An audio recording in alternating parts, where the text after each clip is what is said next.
ஓம் நமோ நாராயணா. ஜெகம் புகழும் புண்ணிய கதை ராமனின் கதையே உங்கள் செவி குளிர பாடிடுவோம் கேளுங்கள் இதையே. ஜெக புகழும் புண்ணிய கதை ராமனின் கதையே. இகம்பர சுகமெல்லாம் அடண்டிடலாமே இந்த கதை கேட்கும் எல்லோருக்கும். இனிக்கிதை நாவெல்லாம் உரைத்திட போதிலே இணையே இல்லாத காவியமாகும். ஜெக புகழும் புண்ணிய கதை ராமனின் கதையே உங்கள் செவி குளிர பாடிடுவோம் கேளுங்கள் இதையே. ஜெக புகழும் புண்ணிய கதை ராமனின் கதையே. அயோத்தி மன்னன் தசரதனின் அருந்தவத்தால் அவன் மனைவி கௌசல்யா, கைகேயி, சுமத்திரை கருவினிலே உருவானார் ராமர், லட்சுமணர், கனிவுள்ள பரதன், சத்ருக்கனன் நால்வர்.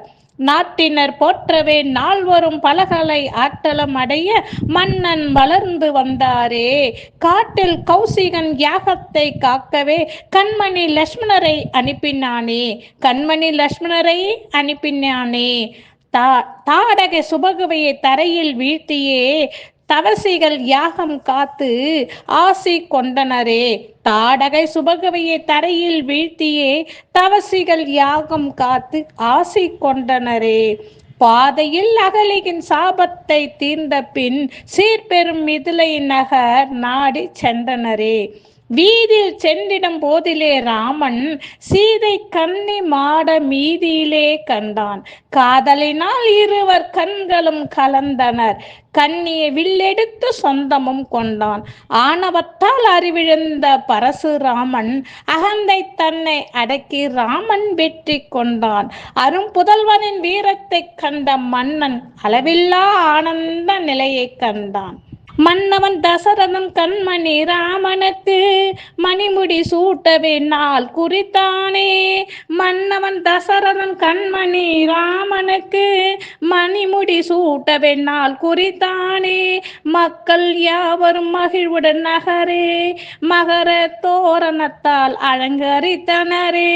அந்தரை போதனையால் மனம் மாறி கைகேயி மணிமுடி பரதன் முடிசூட நாட்டை ஆளவும் மனத்தில் ராமனன் 14 ஆண்டுகள் வாழவும் மன்னனிடம் வரம் அதை கேட்டாள்.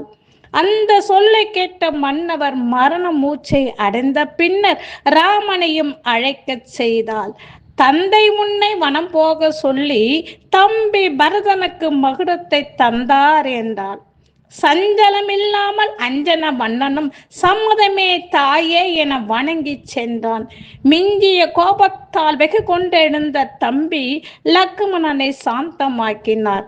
இளையவனும் ஜானகியும் நிலம் போல் தொடர மரவுரி தரித்த ராமன் செல்வதை கண்டு இளையவனும் ஜானகியும் நிழல் போல் தொடரவே மரபுரி தரித்து ராமன் செல்வதை கண்டு கலங்கி நாட்டு மக்கள் கண்ணீர் சிந்தியே உடன் என போவதென்று தடுத்தனர்.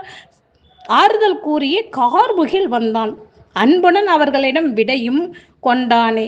அன்னையும் தந்தையும் சொன்னதற்காக அண்ணலும் கானகத்தை நாடி சென்றானே.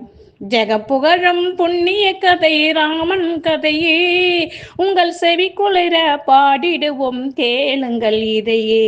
ஜெக புகழும் புண்ணிய கதை ராமனின் கதையே. கங்கை கரை அதிபன் பண்பில் உயர்ந்த குகன் அன்பால் ராமபிரான் நண்பனாகினான். அஞ்சபடி செல்லும் பாதையை காட்டினான். அஞ்சக கண்ணன் அங்கு சென்று தங்கினான். ராமனின் தங்கை கொடியவள் சூர்பனகை ராமபிரான் மீது மையல் கொண்டாள். கோபம் கொண்ட இளையோன் குறும்பால் அவளை மானபங்கம் செய்து விரட்டிவிட்டான். தங்கையின் போதனையால் தசகந்த ராவணன் ஜானகி தேவியை சிறை எடுத்தான். நெஞ்சம் கனலாகி கண்கள் குளமாகி தம்பியுடன் தேவியை தேடி சென்றான். வழியிலேயே ஜடாயுவால் விவரமெல்லாம் அறிந்தான். வாயு மைந்தன் அனுமனின் நட்பை கொண்டான். ஆழியை தாண்டி இலங்கை சென்ற அனுமான் அன்னையை அசோகவனத்தில் கண்டான். ராமசாமியின் தூதன் நானடா ராவணா என்றான். அனுமர் லங்காபுரியை தீக்கிரையாக்கி கிஷ்கிந்தை சென்றான். கண்டேன் அன்னையே என்று ராமனை சேவித்தேன் என்றான். கடலை கடந்து ஐயன் வானர சேனையுடன் சென்றான். விபீஷணனின் நட்பை கொண்டான். விபீஷணன் ராவணனை வென்றான். வீரமாதா ஜானகி தேவியை தீக்குளிக்க செய்தான். கற்பின் கனலை கனிவுடன் ஏற்று அயோத்தி நகர் மீண்டார். மக்கள் யாவரும் களிப்புற ராமன் அரசுரிமை கொண்டான். ஜெகப்புகழும் புண்ணிய கதையே ராமனின் கதையே, உங்கள் செவி குளிர பாடிடுவோம் கேளுங்கள் இதையே. ஜெகப்புகழும் புண்ணிய கதை ராமனின் கதையே. ஓம் நமோ நாராயணம்.